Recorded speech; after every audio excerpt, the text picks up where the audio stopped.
regardless of your age. All you need is Medicare or private insurance to be potentially eligible. Call the Diabetes Solution Center right now for details. Just takes a couple of minutes. Our friendly, knowledgeable agents will give you free, no obligation information, handle all the insurance paperwork, and make sure your supplies are delivered directly to your door for free. Call U.S. Medical Supply 24 hours a day. 800-597-9323. 800-597-9323. 800-597-9323. Call right now. 800-597-9323.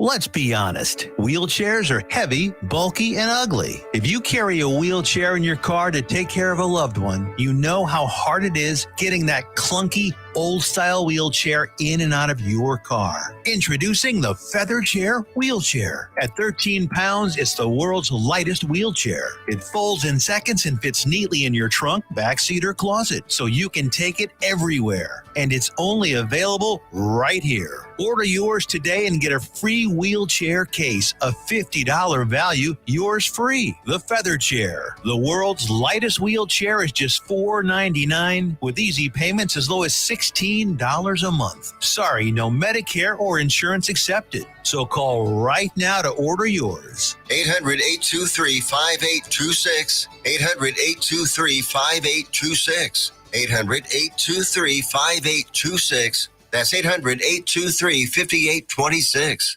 Out-of-date carpet giving you the blues? Tired of your old dingy and broken tile? Let my friends at the Floor Store in Cleburne, Texas give your home the makeover it deserves. This is Old Taco Joe coming to you for the Floor Store. Whether it's carpet, tile, wood flooring, or real wood laminate, the Floor Store can cover all of your flooring needs. Located at 405 West Henderson Street in Cleburne, Texas, owner Brent Harris can help. Shower tile, tub surrounds, even backsplashes. Give them a call today at 817-641-9444. The Floor Store, they got you covered. Wilfred Brimley for Loafing Dog. I'm Wilfred Brimley for Loafing Dog. You know, when I get the hankering for a hot dog, I go to Cleburne, Texas. Just a couple blocks off the square, they got Loafing Dog. They got the Neely Dog, the Mary Sunshine Dog, the Casey Dog, and the Shirley Dog. Why, they even got the Pacer Dog, the Brooklyn Dog, and the Jim Dog. Can't forget the Shane Dog, or the Joy Dog, and the Monty Dog. I like that fool. The Nakia Dog and the Braxton Dog round things off. Why, they even got a kids menu too.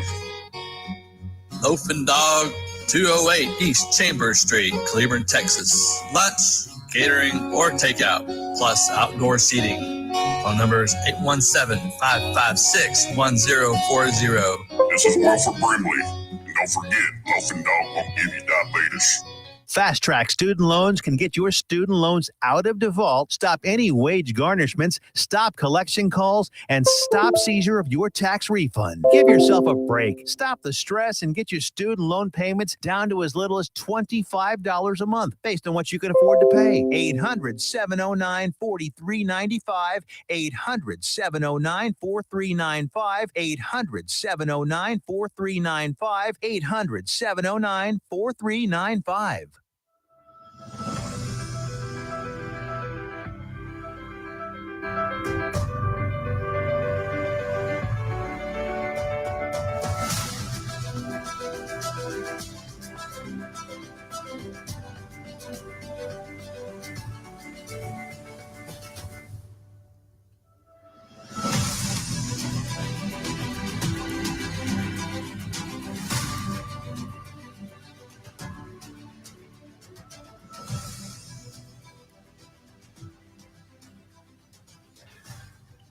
Hello, good evening, everyone. My name is Angelo Rocha. Sorry for having a little slight delay. Welcome to Vet for Vets. As you know, I do this every week. I sit down with the local Johnson County veteran. Doesn't matter who they are, what service. We talk about their life before, during, and after the military service. Today, we have our former guest, Bobby Riley. As you can see, Purple Heart, decorated veteran. Bushy beard man right now. And we have our newest guest here. I just literally met him 5 minutes ago, so he's the perfect guest because that way I can get to know who he is. Major Kyle Anthony. You can.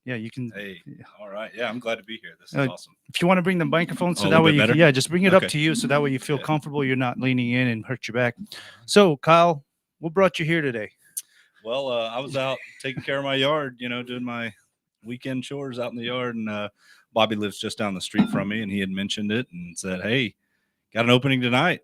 You want to go?" And so I went in, told the wife. She said, "Yeah, Cool. if you want to go, go." So Cool. If you're listening in right now, you can go to jococommunityradio.com/tune-in, and you can download the app on Android or Apple, and you can actually watch us anytime you want and listen to us. Just so you know, we actually sound really good on the radio. oh, Yeah, okay. my voice doesn't sound good right now, but when I play back my videos, it's like, damn, I actually sound pretty damn good. So, Very sexy. welcome here, Major. So, Yeah. how long did it take you to get that rank? 10 years. I was right on time at 10 years. Oh, nice. Yeah, it was a fast pace 10 years. Yeah. So just made the list, and then decided I better transition to hanging out with the family a little bit more. So That's good. Yeah, make yourself comfortable. We're just gonna shoot the shit. We're Yeah. literally gonna talk about your life in the military. all right. If Bobby, he's They've heard about he's my my life honorary. enough damn time. Yeah, he's like my We want to honorary hear about somebody co-host. new. Yeah. Whenever I have a guest that cancels on me, or he Mhm. can't make it or she can't make it, Bobby goes, "Hey, I'll step in. I'll." It's Bobby the side bitch. He usually goes, "I'll fucking show him. I'll Yeah. show him Well, he's exactly a- how it's done." He's a good sub. He's Yeah. he's told me a few I stories. tell you and what, I'm his amazing. stories are pretty incredible. Yeah. Yeah. I know it sounds made up. It sounds something like you'd see out of the movies, but that dude, he nearly died, Yeah. And he did what a lot of veterans have done, is put their life on the line for this country, That's right. and then come back home to the very country where these people are not appreciative of us. Yeah, And it's so today we're going to delve into, what's your take? If you had a child, you never met them before, they're sitting in front of you, and they ask you what is a veteran and what it means to be a veteran, what would you tell them? So I guess mine kind of starts from, I'll start from the beginning on how I got in, and that'll Sure. kind of answer that question. Tell us who you are, where you so grew up. I grew up in Grandview, Texas, which is Oh, you're a Texas boy, country boy. yeah, A big few ol' miles south of here. yeah, Nice. town of I think it's 1600 now. In fact, Yeah. it's still Johnson County, isn't It it? is. It is Yeah, Johnson County. doesn't yeah. matter. Born and raised. So, I grew up there, and there's always been that sense of pride in serving the military. Both my grandfathers had, my dad had. So it was kind of just in the family, but it was a great opportunity. I graduated high school in 2009, and we all know what happened in 2008. He's young. That's a long time. He's 32 years old. We're old bastards. No, Yeah. I mean, my oldest brother, he is 9 years older than me, Oh, okay. and my middle brother is about 4.5. We're kind of all split up. But my oldest brother went to TCU, did ROTC and commission, went straight into the military. And he's actually about to retire out. He's at 18 and a half Oh, years. nice. So he's Cool. he's almost at the end, Cool. Is he going to be watching or listening to you? I'm going to send him the link. Yeah, so he cool. can- Yeah, so he right can hop on. afterwards, Yeah. you just go to Facebook, LinkedIn, or wherever we have our website, and man, share it. Yeah. you know.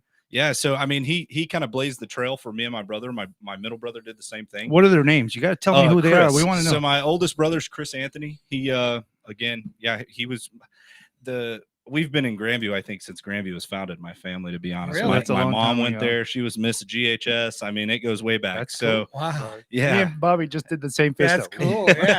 Yeah. yeah, really deep history. And then my dad grew up in Maypearl, which is 11 miles away. So Yeah, we know exactly where Maypro is. yeah, That's very nice. exactly. Not a big hop and a leap there. And most people are thinking, "What are you doing, man? You could have went and lived somewhere else, Yeah, I know. big time." And I come back to this area, which I'll get to. But oldest brother, TCU, ROTC graduated commission. My middle brother, same thing, and he graduated that summer. I moved into his house that he was living in right off campus Nice. at Tarleton State out here in Stephenville. Yeah. And then immediately, I moved into his room and started taking classes. And I noticed something with a lot of his friends during that time. Yeah. They're bartenders, they're other things, college things. And obviously 2008 kind of rocked everybody's world, and they continued to be that. But I saw my brother commission and go off and start doing things. And so I said, as I was on the fence about ROTC for a while, I was thinking, I'll give it a shot. Yeah. But when I saw that, it solidified, this is great for me. They're going to pay for my college, and then I'm going to commission. They're going to give me a job, and Damn. and to me, it kind of checked that block of serving your country. Yeah, I gotcha. So That's pretty nice. Yeah. So I went to college, had a great time, commissioned, and my first job was up in JBLM, Joint Base Lewis McChord, up there in Washington State. So I graduated in college in Stephenville, got 2 weeks to drive up there. I worked there for 3.5 months being it's kind of a leadership development assessment course, LDAC. Yeah, gotcha. It's where like new lieutenants kind of grade these guys who are in our OTC. This about is to come after OCS, right? Did you go through an OCS? I did not. Oh, Yeah. So you just straight up go to college, Wow. learn a lot. They have a senior NCOs and officers teaching you on active duty. They're makes teaching sense. you. Yeah. And so you learn a lot. And then, like I said, I was at JBLM and we're all a bunch of lieutenants hanging out, running around, drinking beer. We'd all just graduated college, and I noticed coming from Texas, obviously sheltered life, but very veteran appreciative area up in Washington. Compared to Washington, right? I kind of thought, my naive self, 22 years old, don't really know what's going on, and I kind of thought everybody appreciated veterans. And have you been to Seattle? Yeah, exactly. Yeah, because it's like the liberal capital of the world. Yeah, 100%. Yeah, I don't know your political beliefs, but yeah, it's very that way. Yeah, and again, that was my first exposure to it, and so it was immediately then that I started having even more pride in, like, I'm doing the right thing because I feel that everyone should have to do this. I know that's kind of I agree with crazy. you. I mean, there are some countries that you graduate. Germany. Israel. Yeah. Israel. You have women on the front lines. I mean, in Germany, you either go straight to university, or you go to a 4-year Peace Corps thing, or 2 years you have to be in the German army. Yeah. So those are 3 choices you get, and their colleges aren't run by sports and stuff. But they're that's actually cool though. Academic higher stuff. learning. And Germany's real big. I spent some time there when I was there, not much, just some TDY trips, but I learned a lot about the culture when I was there, and they're very they're going to teach you what you do. When you go to college and get these degrees, I sat in all these classes that it's like, why am I here? I'm over here solving for X in a college algebra class. And I'm like, if they start putting X on speed limit signs, you got to solve for it to get the speed limit. It might be worth it then, right? But I mean, man, imagine if they did that to 35, did what they did with the Autobahn over here. Man, you hear the news say only 12 fatalities this week. Only 12 fatalities this week. Today. In this corridor.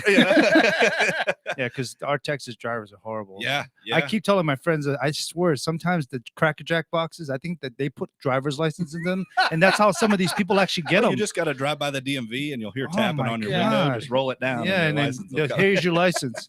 I think that's how they do it here. I swear to God. That's crazy. I know. No, but so again, I kind of got my exposure there at JBLM, and it gave me a real JBLM. What does that stand for? Joint Base Lewis McChord. Yeah, that is what they call it. I think you just said that. Yeah. 5 minutes ago. So it's in Tacoma, and it's not very far from Seattle, and I had always, but it's closer to the redneck areas of like right yeah. the base of Mount Rainier. If you notice, every major inner I lived city. in Buckley for 2 years in high school. Yeah. So I'm right there by Puyallup, So there's Pierce College right there, and there's the Army base, and it's more towards the people that are going to be more supportive of the military. Yeah, well, that's versus everywhere. Downtown Seattle. Well, it's everywhere though. It's everywhere. I would say it's purple.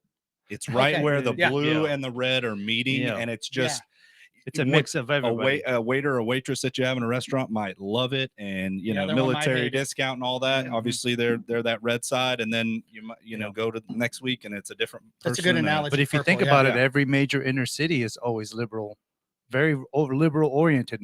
Almost every major inner city, Dallas, Austin, San Antonio. Yeah. But then you just move away 5 miles, and all of a sudden you're in Conservativeville, because or in the Purpleville. Because you're getting out of the urban and you're getting because major inner cities have programs that help welfare, that help unemployment, that help homelessness. Yep. But that's not what's happening right now. The money is not going to the people that deserve it. It's going to where? Ukraine. It's going places that we don't even know where the hell the money. $400,000 to the Pakistan Yeah, transgender we don't. movement. Yeah, There's exactly. no transgenders in Pakistan. They get thrown off of buildings. What are you giving They them get money killed for? for being transgender. I know. It sucks, and because That's we have Julie's our own very biggest argument is that like she can look past some of this other stuff. Yeah. But every time we talk about this, it's first thing. Why are we giving $400,000 to Pakistani transgenders? They don't have transgenders. They don't, because they kill them over there. Well, and it almost makes you wonder, is that really where it's going? Yeah, you know, no, I mean, well, you could dive down that conspiracy Nancy theory Pelosi's around, pocket. You don't even want to know. This show can go completely political because you don't know where that money is going. How can a politician that makes $175,000, $200,000 a year make $3 billion freaking dollars a year? Yeah, and double Warren Buffett's yeah, stock returns. Lobbyists, lobbyists run freaking Washington We've gotten D.C. political on here a few times. Yeah, it started to get ugly. And then you wonder why they hate Trump, because Trump is a billionaire. You can't buy him. There's no lobbying him. He's not a politician. You can't buy him. And what they're going to do, they're going to make him fail. They're going to put out a virus. They're going to do whatever they can. You know, we're getting into conspiracy theory. Oh, we're getting bad. We're deep in the rabbit hole. We don't want to go down there. No, I think the Major's a little rabbit holey guy kind of too. We're over here going to talk about Kyle. Okay. So you get in your first duty station, right? Yep. So what's your first thoughts of regular soldiers? Yeah, so I have to turn around and leave Seattle to come back to a basic officer leader course, whole nother. Okay. And that was in San Antonio. So back home, from one side of the United States back to the other. Great time. And then, I get my first unit. I get stationed at Fort Hood, Texas. Oh, nice. Been there. And to me, it worked out great because I had a lot of buddies graduate in college who are having kids and getting married. So I'm able to take those weekend trips up here to the Metroplex and attend those things. So it worked out great for me up until, I want to say August of 14 August of 14. And they said, get murdered for this date? No. I don't. I remember I got a text from my company commander, and he said, "Hey, we need to meet up." And we had got emergency orders to deploy to Iraq. And so it was like 2014. Oh my gosh. Yeah. He just retired. I know. He just retired. He's brand new. Oh man. You can still smell it on him. Speaking of smelling, sorry about the warmth in this room. I forgot right. to turn on the air conditioner before we came in here. So I've during been break, I've been I in promise. hotter. Oh, I know.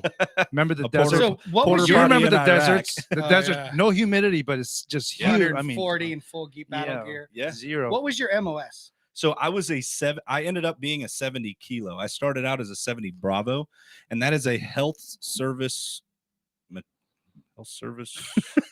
Goodness, what is the official gotta name for remember 70 it. Bravo? It's basically where you're a medical operations officer and logistics officer, kind of hybrid into one. Was as a that 70 given Bravo. to you, or So I chose medical service Okay. corps. So yeah, I mean, when I was in college, Nice. it was very competitive, whether you get active duty or reserve, because everybody wanted active duty because it was hard to get jobs. Again. Yes. So and then once you got active duty, then depending on how good you tested and other things like that, you get to pick branches. So and you kind of fill out a dream sheet, and then they just let you know. Well, my oldest brother flew Blackhawks. My middle brother started flying medevacs. And so I'm thinking, hey, I'll do medical service corps, right? And I'll backdoor aviation, and I'll go fly for a little bit, and then I'll get out of that and go into hospital administration. And that's a pretty stable job, right? Was it? It was. I ended up not backdooring aviation, and so both of my brothers are the fly boys. Don't say that word backdoor around Bobby. Bobby just takes it the wrong direction. it puckered really hard just now? I was like, ooh, every time this Navy guys, he is. I tell you, that conversation can just go woo.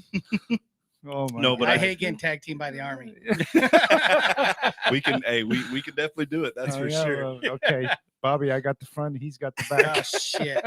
It turned me into a submarine. Yeah. Oh my god! So anyway, now you're at Fort Hood. Yeah. And you got the orders. Get the orders. We emergency deploy. I think it was like 21 days, 23 days. That was putting our stuff in containers, getting the containers over to the airfield so that they can throw them on. And you deployed right out of that base. Yeah, right out of Fort Hood. Yeah. Well, Fort Hood is one of the most strategic places you can be when it comes to deployments. I know Navy side, but I don't know Army, so I don't know like if you guys got to go to a staging, because we either go to Gulfport, Mississippi, or we go to you know, like Norfolk, Virginia, or San Diego, or Port Hueneme, California. I think ours is Fort Fort Hood and Fort Hood, Fort Sill, Fort Bliss, all of them are great strategic areas because we can download all our equipment on these trains, and these trains just go all the way to Galveston or the Beaumont. ports. And then that's it. Ships. Okay. When you have 2 months later, time, they're there. A month later, 2 months. If you're in my case, it's not enough time to be able to line haul down Load there them on or C5 or something. Yeah, so they're throwing them on C-130, C-17s, and we all hop on the plane and fly over to Kuwait. Yep. And this was in, goodness, I'm trying to think of where Iraq was, because originally we were supposed to go straight to Iraq.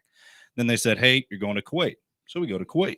Yeah, I've never heard anybody actually go straight to Iraq. Well, I'll get to that because I went 2 more times after. Yeah, because I've been Plenty deployed of a couple times, and every time was Kuwait. It was just we go to Kuwait and then we go to Iraq. Go up. Yeah, so we land in Kuwait because there's a boots on ground. There's a lot of political tension in Iraq. You only have so many people, and so we were honestly going to be there for a humanitarian aid mission for some civilians that were trapped in the, I want to say, Makhmir Mountains.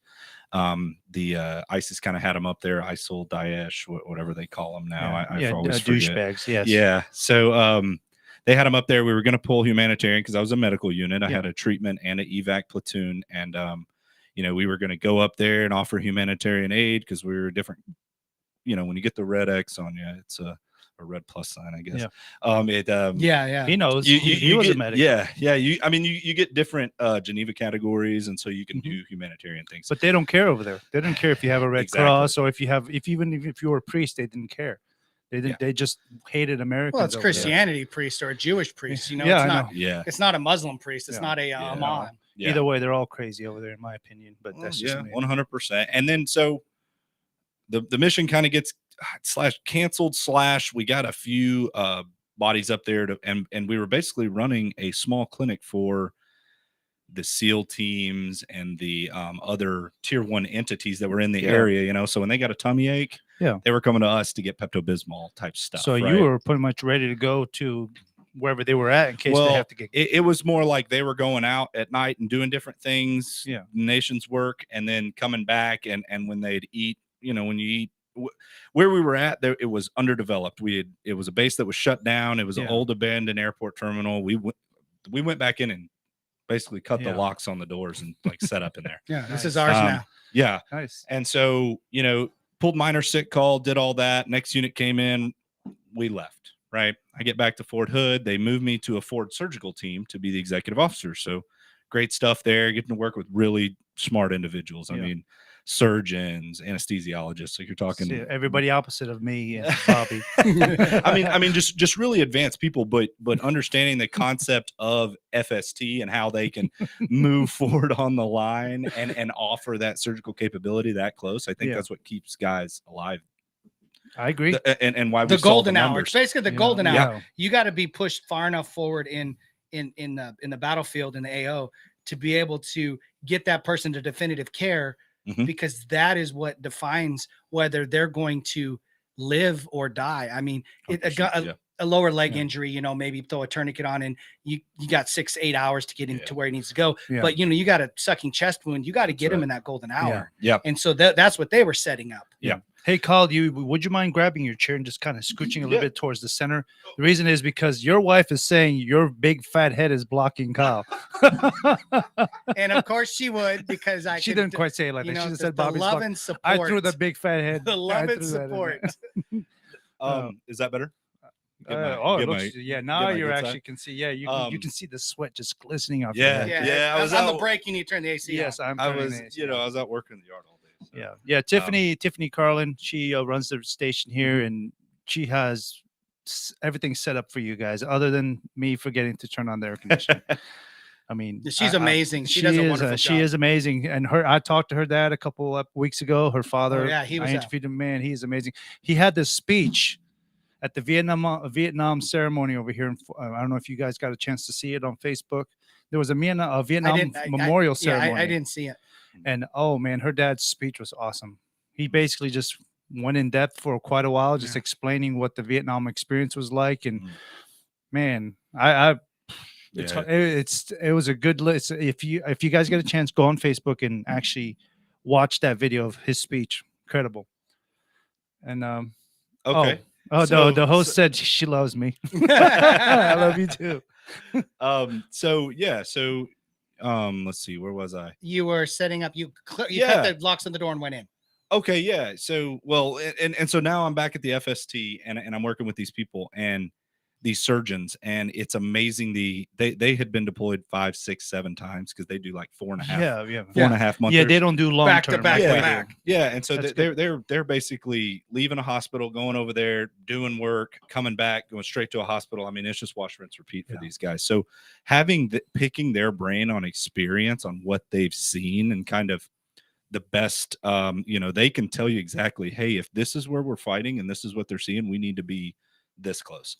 So it gave me a whole nother perspective on the battle that we're in, the Quinn engagement. So Oh my goodness. I'm in the FST and I want to deploy as an FST because I'm like, this is Yeah, fun you feel like stuff. you're doing something for the Yeah. country. You feel like you're accomplishing something. Not to mention the adrenaline. Oh yeah. Yeah. Oh yeah. Oh. And so I'm in there, and throughout my career, every time I wanted to deploy, I did it. Anytime I was like, I can deploy or not, boom, here you go. Right.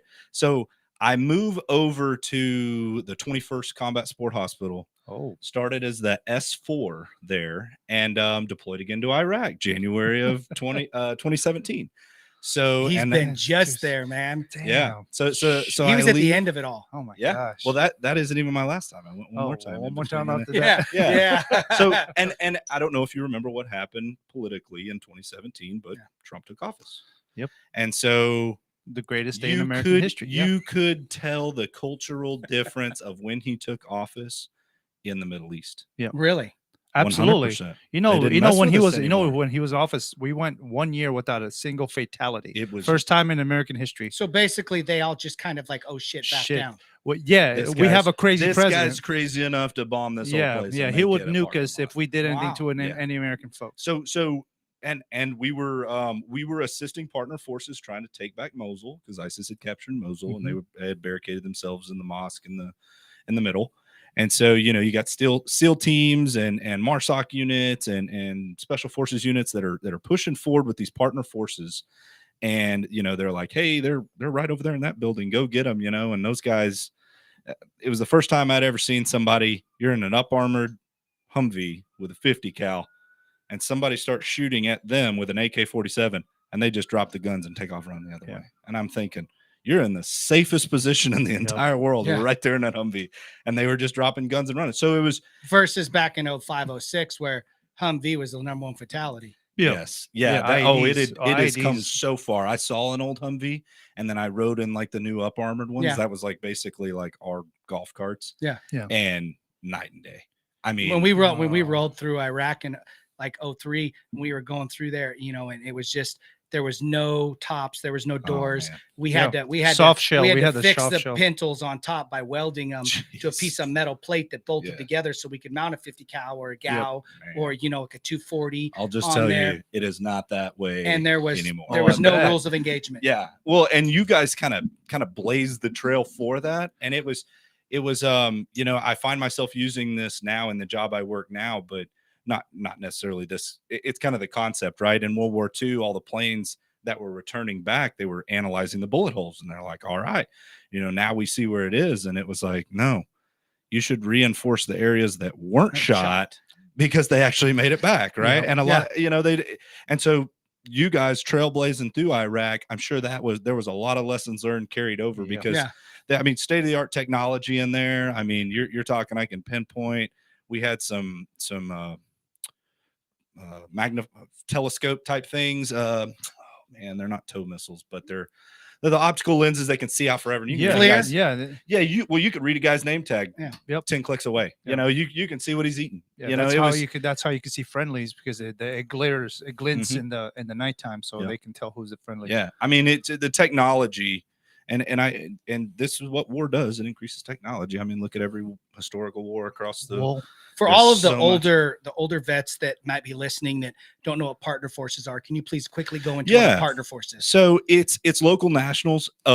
in their army, right? Yeah. Like Iraqi or Pakistani. Iraqi, Yeah, we actually yeah. formed one, and my unit formed the unit called the ICCP. Is Iraqi some weird. They got but it's the some Kurdish weird people. names. Yeah, it was the Kurdish Kurds. people. Yeah. Kurdish people. We created quite a few of those military folks to help fight terrorists and fight insurgents. And Kind stuff of us like that. training them. So like in Yeah. 17, you were working. You guys were your teams were working hand in hand with So local Iraqi people. yes, so I'm over at the Combat Support Hospital, and so we're basically anybody that's coming in, we're taking care of, right? We're getting Good. everybody on the battlefield, they're funneling to us, and we were working hand in hand with NAVSOC unit that was there at the time, who had some MARSOC and some special forces teams, but they're out working with those partner forces. Those SEALs and guys, they're showing them how to attack an objective. They're planning all that, training them. and then there's some missions that call for a company and they do it with them. Yeah. So and then obviously whenever you put no. Hold it right there. Okay. Kyle, after break, we'll talk a little bit more about what you're going through. Good, dude. We're going to talk about your family, your kids, your wife, us. if you have any. Tune in. This is Angelo Rocha with your Bobby Riley, Kyle Anthony, and we'll be right back.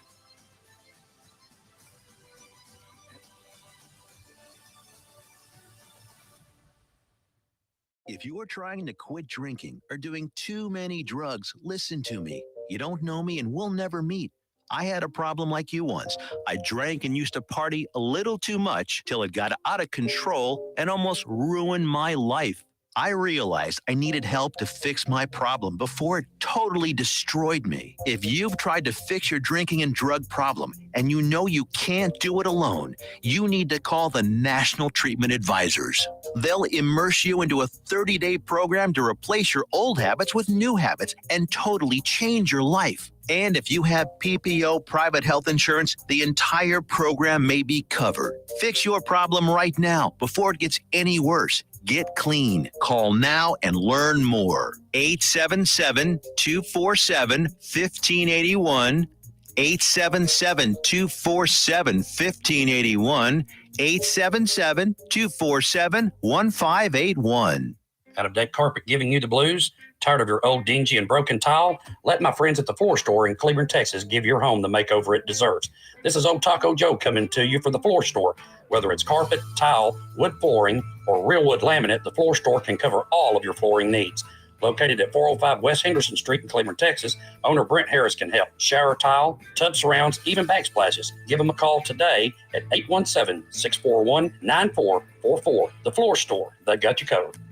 Fast Track Student Loans can get your student loans out of default, stop any wage garnishments, stop collection calls, and stop seizure of your tax refund. Give yourself a break. Stop the stress and get your student loan payments down to as little as $25 a month based on what you can afford to pay. 800-709-4395. 800-709-4395. 800-709-4395. 800-709-4395.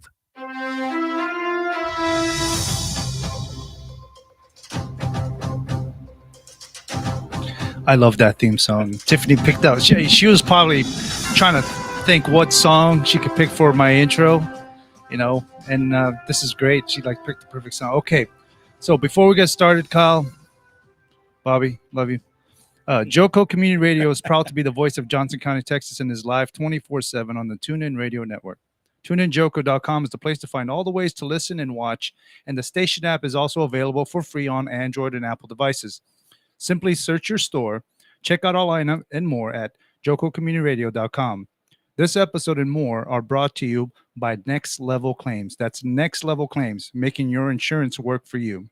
Reach out to your Texas sales rep at 844-TEX-HAIL. That's 844-839-4245. Be sure to address your arms and more at thetiffy.com. That's TheTiffie.com. That's actually Tiffany Carlin's personal store. So if you're thinking about getting your wife a gift or whatever, go to her website. Just whenever you want. Cute little boutique. Yeah. It's got little cool things like sleeves and stuff like that. You'll appreciate it. Okay. So getting back to where we're at, you're listening to Joco Community Radio. This is the Vet for Vets. Okay, we got Kyle Anthony here and Bobby Riley. We're over here talking about Kyle's life in the military. Let's continue on with what you were saying earlier. Okay, yeah. So here I am in Iraq. Trump has taken office. Mosul fell, and we start pushing assets into Syria. Yeah, and we're not exactly sure why. We just start pushing them in, and then a couple weeks after, 2-3 weeks after those guys are there, Trump comes on and says we're going into Syria to eradicate them. Yeah, and we knew that's where they were going. You know, their holy city's Raqqa, Syria, and so we're chasing them as they're fleeing. And so we're and these were Al Qaeda, right? Yeah, ISIS guys. ISIS guys, okay. Yeah. And so, you know, they're getting after it out there. And since I'm in the role 3, you know, we're Task Force Med. So all of those FSTs that I worked at, we've got 3 scattered out amongst the battlefield. So I know exactly how to utilize them. I know exactly where they need to be. So it kind of led to being in the perfect position for that. And did a little bit of traveling around to them so I could see their logistic signs, take them things, you know, hey, what are your pain points? What do you need fixed? What do you need? What are you having trouble with?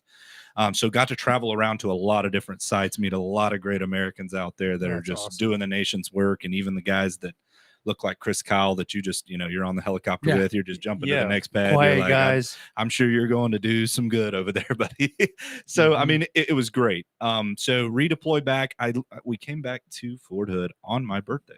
It's the greatest birthday I've had coming back. Okay. Awesome. Crack open a That is beer. pretty cool, man. Yeah. So then we're back and I PCS to Fort Campbell, Kentucky, which is approximately 1 hour north of Nashville. Oh, nice. So it's kind of Tennessee, Kentucky border. Oh, but no, I've been to Kentucky. That's where I went to boot camp. okay. Fort Knox. Oh, okay. Nice, Yeah. So the Bourbon Trail and all that. Yeah. Had a good time there. But I did.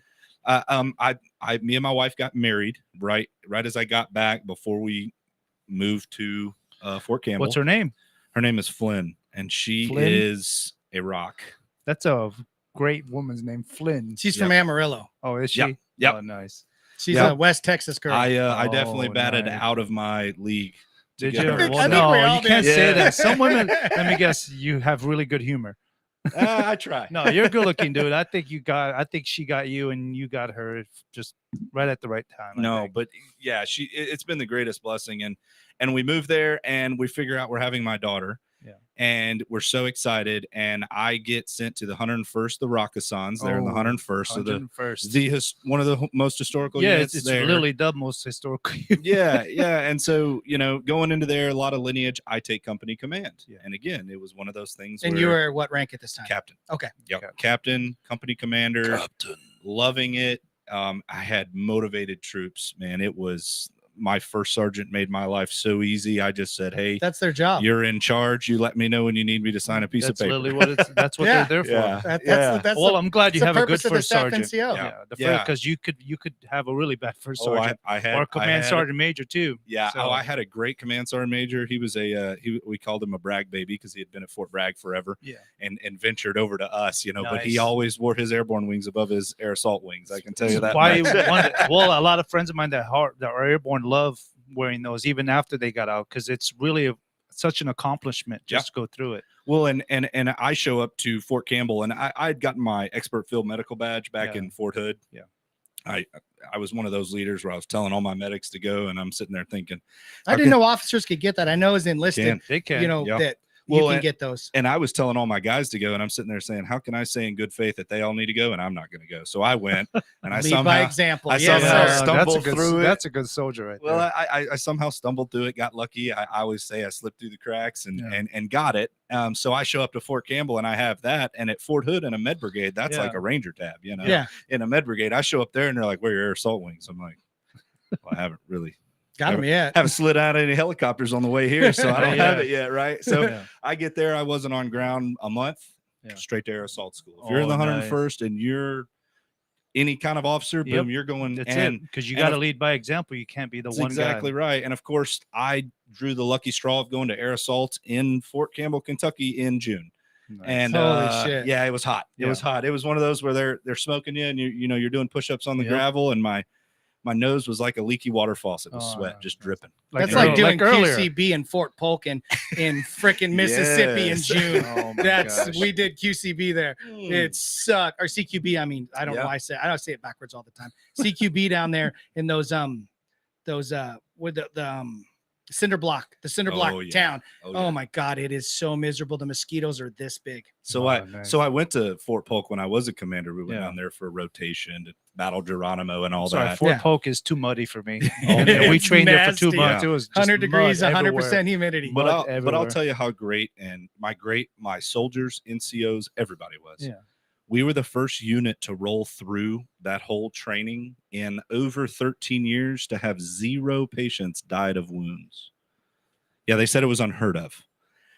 Again, I didn't do anything. I was just there. I was just the guy standing by the guidon that told the battalion commander Yeah. what our plan was. Yeah. They did all the execution. Yeah. You know, and so Well, that's how a good leader is, though. A good leader doesn't take all of the oh man, But Kyle sounds so Yeah. just like he just I just didn't do anything. No, We're- you no, don't I was understand. just there. Me being a veteran, I believe that every job, regardless if you're an officer or a non-commissioned officer or just enlisted person, is important. Regardless if you're a toilet cleaner, a laundry person, or a fuel person or a water person, every job works together to make sure the military works. But there's too many leaders out there that will take and snatch that glory from their people Yes. who busted their ass. And then when you come across a great leader who's like, hey, you know what? I'm just their commander. Yeah. They did this. That's They get the awards. that's the sign of a and good that's leader. why Thank you. he's here today. Yeah. No, I mean, it was them, right? At the end of the day, I get back to that, and you're 100% correct. Yeah. It does take. I kind of look at it as everybody's a cog in the wheel, Yeah, you know, and everybody's got absolutely. their little piece of the pie. And if we all Mhm. do our pie to the best of our abilities, we can make a whole pie. The whole right? wheel And it'll be turns, great. yeah. Exactly right. You got. Well, I one wish weak link. I wish all officers were like him, because when I was in the Army, I did 10 years in the Army. Yeah. I was a E6 when I got out. Okay. What was your And- MOS? I was a 63 Delta, which was basically heavy wheel mechanic, Mhm. so Okay. heavy engine repair. That was the last 6 years. The first Bust 4 and was in the track. military police. Okay. But what happened was something came up with my my dual citizenship, and they were like, "Hey, Hey, Hachi, you you're got to go not- be a mechanic yeah," now. they're like, "Hey, you cannot." Pretty much, that's technically what they did, because I was an MP. I went to Fort Leonard Wood in Missouri, Mhm. did the whole MP thing, and then they said, "Hey, there's a problem with your citizenship. It says you're dual citizen." I'm like, "Yeah," because I applied. I literally became an American citizen, but I'm dual. Sorry, if you want top secret, you got to be just American citizen. I was like, "Are you kidding me?" Like, yeah, you can either get out or you can reclass. And I was like, "Yeah, I'll reclass because I love the military." Yeah. And at that time, 9/11 had already happened, Mm. and I was like, $20,000 bonus, tax free. Yeah. To reclass. So I did it, and 6 years later, I got out, and now So I'm you were here. in during 9/11? I was there. Yeah, I know I you joined were in too. '99. Yeah, I want to know where I was. We joined in 97. You were You were still sucking on the teat. Yeah. You were still walking around was a in- diaper. He just learned how to walk. I was in 5th grade Miss Schmidt's class. Oh, I Jesus remember it. Christ. And the power had went out that day in the Oh, school, my and that God. just so happened to happen. So Oh, you can my God. imagine Grandview was in mass hysteria. Yeah. You know, I mean, it was. Yeah. it He's was like, crazy. teacher, I need to change my diaper. 5th grade. Holy Yeah. shit, we're Yeah. old. So, man, I feel Yeah, so I mean, old right and, now. and it's kind of crazy because I didn't realize the gravity of it. Yeah. But I'm about to tell you a really cool link to that whole 9/11 thing. Tell us. So, company commander had my daughter, took company command 5 days after she was born, took the guide on from my predecessor and said, "Here we go, guys." We knocked it out of the park. And then I'm coming up on the end of my command, and I told my commander, "Look, my guys have done great. I've tried to just facilitate them to be the best that they can be, and we Yeah. can be the best unit." Because I really learned Yeah. when I was in the BSB, so the Brigade Support Battalion. Yeah. So, it's got the fuelers, it's got the mechanics, it's got everybody who's feeding the machine as those Yeah. infantry guys are up there on the line. So I learned about all those logistics, and I'm thinking, I'm a medical logistician because I love it. Yeah. And that's the one job I could go into, which I made it to, but I go over and there's a position over at 5th Special Forces Group. They are aligned to the Middle East. And so I say, hey, that's a great gig for me to step out of command and go into that career-wise, because I'm thinking 20-year guy at this point. Yeah. And so I went over there and interviewed. They said, "Yeah, we'll take you." Take you. And they said, "You're going to have to get a top secret clearance. Is there going to be anything wrong with that?" I said, "I sure hope not. I grew up in a town of 1,500. I bet all those people know more about me than I do." So I give up the guidon to a very good buddy of mine. And there was 2 other guys that were in line. And so the longer I sat, it prevented them from getting a man, getting out, moving on. So I said, hey man, next guy up, let's just keep going. Where were you when I was in the military? You'd still be in. Dude, we had some of the cockiest, worthless freaking officers. We had one officer They're all ring dippers. he signed They're all- he gave all a the bronze guys that- star yeah. to himself, to himself for doing nothing. All he did was make sure none of his soldiers got killed. But it's like, but you didn't do anything. All of us made sure we were looking out for ourselves, making sure I've we been didn't with get a couple killed. units where the officers were giving themselves bronze stars, and So you know exactly what I'm talking about. about. Nothing. Yeah. Yeah. That's And it's so like sad. no Army Achievement Medal, no commendations, no nothing. And it's like, whatever, Well, man. I can tell you, when I came rolling through there, they had cracked down on that. Did And they? it was did they? almost the reverse of that. Yeah, we're talking 10 years I mean, before you were through there, though. Yeah, no, 100%. And so, transition over to 5th Special Forces Group. I'm there right before I move over. Me and my wife figure out we're having my son. Nice. And I have 3, so we're about to get to the 3rd one. But realize we're having my son. We're so excited. Now, what year is this? This is 2019. Yeah.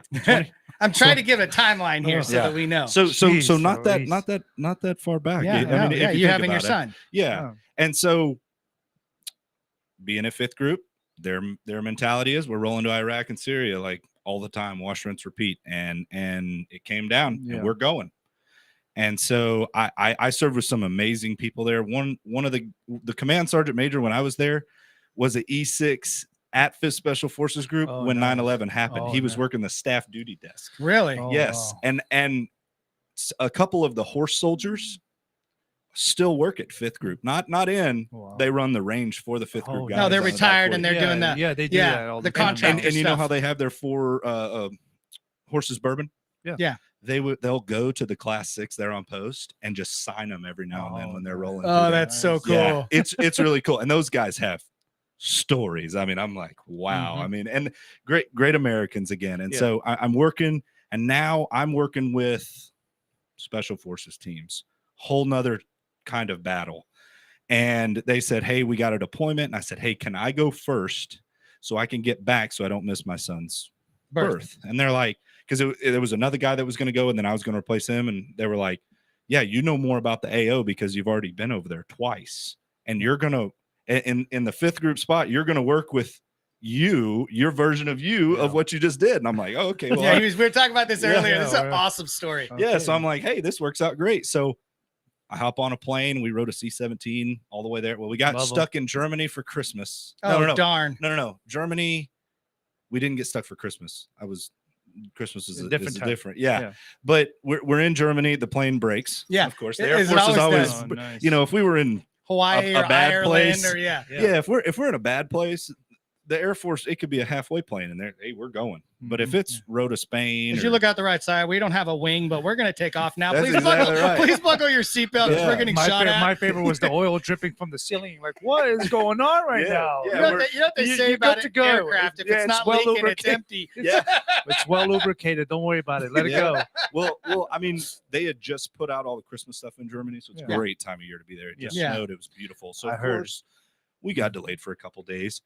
All of our equipment's in these containers. Well, our plane stays, and our second party that was coming through, because they send us over in waves. Our second party comes over, and they're like, "Hey, we're here." And so we ended up switching some people around because we needed different people on ground. Well, medical guys get loaded up front because the people that we were replacing were heading out early, and so we're like, Nice. "Hey, we got to get in there." That's So awesome. so we hop on the plane and we get there, and all my stuff is in the containers in Germany. So I've got no body armor. I've got nothing. You're naked. Yes, I've got the clothes on my back and maybe a pair of pants and a shirt and Your weapon, though, pair of right? Yeah, underwear. of course. Yes, Oh, and well, you weapon. have to have the weapon with you all Exactly. times anyway. But I'm with I don't the know. Special You know, the Forces. Army, sometimes they pack that shit up in there to go Maybe. also. Maybe. There may have been a few that did. No, so We're not ratting them out. Yeah, So- war mementos. yeah, so we hit the ground, right? And first night there, got rocketed. And we are in Baghdad. We're at the state compound there in Oh, Baghdad. nice. Right, really close to the airport. I don't know how much I can say, but it's Yeah. it's really close to the airport. Whatever you want to say, you can say. Whatever you need to keep out, keep out. Okay. Yeah.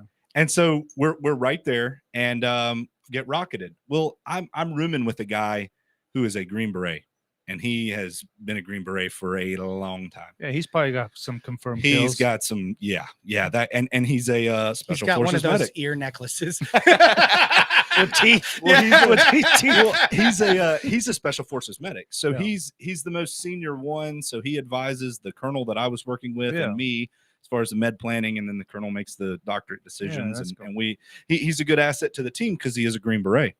And I remember there's like this little half wall like partition, and we hear the rocket and the sirens come over, Okay, incoming. everybody take cover, take cover. Yeah, Incoming. And he just peeks over the thing and said, "Hey man, you gonna put your shit on?" And he's talking about like body armor and helmet and all that. And he's got it. He looks like Kilroy peeking over at me. Like, hey man, you gonna put your shit on? And I'm like, it's all in. And I don't got any shit. It's 3 o'clock in the morning. I'm like, shit's in Germany, man. He's like, oh. And then he just kind of drops back down. And then he's like, well, let's get to the bunker. And so we take off running the bunker. And, I'm in there in my freaking underwear. And I'm like, oh, all right. Well, we're all here. You totally sound like Matthew McConaughey when you're like, you going to put your shit on? Yeah. Well, all right. Then. That's exactly. All right.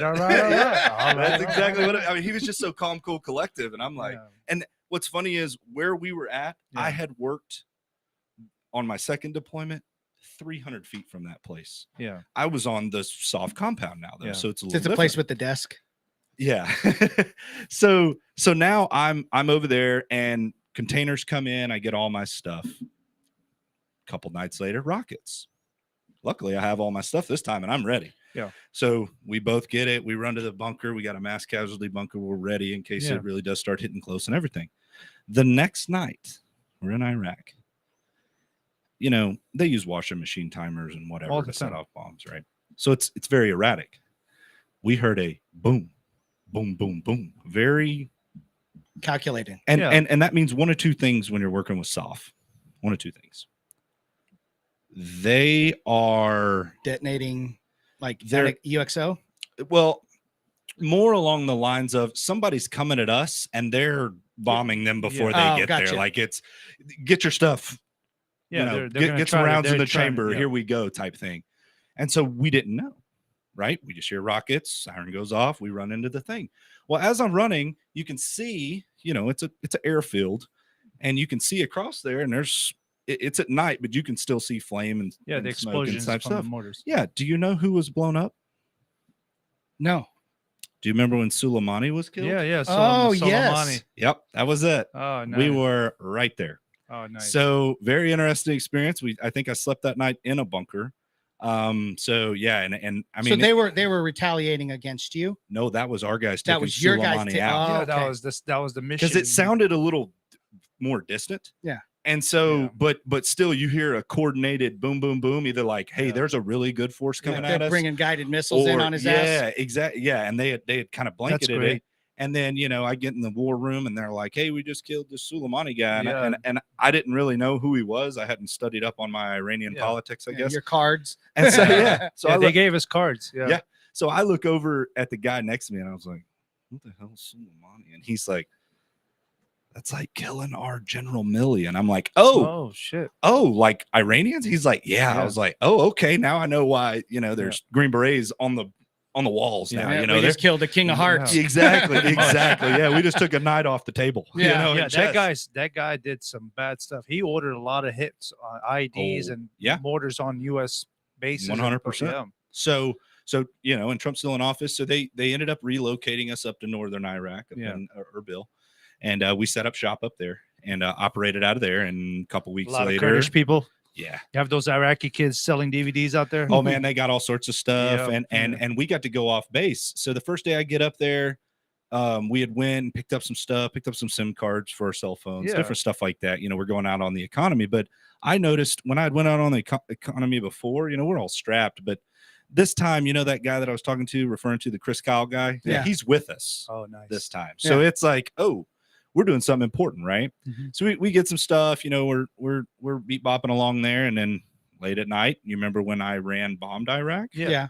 I was there for that. Yeah. So it kind of came full circle in that area. It's crazy that this all happened at the end, like the very end. I know. Yeah. So and there was so much activity still going on. Well, and it was so crazy because I'm sitting in a big operations cell and they're coming over the loudspeaker saying outbound, ICBM out of Iran, possible impact areas, and they just start naming out Holy areas. And of crap. course, Yeah. we're on there. Yeah. I mean, we're the special forces node. Like, you better believe they're coming after us. This was And you were in the talk. yeah, yeah, and Oh, so yes. yeah, it was a lot, right?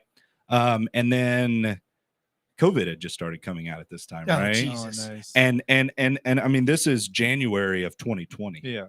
So you're looking at a time where, okay, well, my son's due date's around April, right? And so my boss at the time was like, hey, we probably need to get you out of here, buddy. Or And I you're was not like, getting home. I said, okay.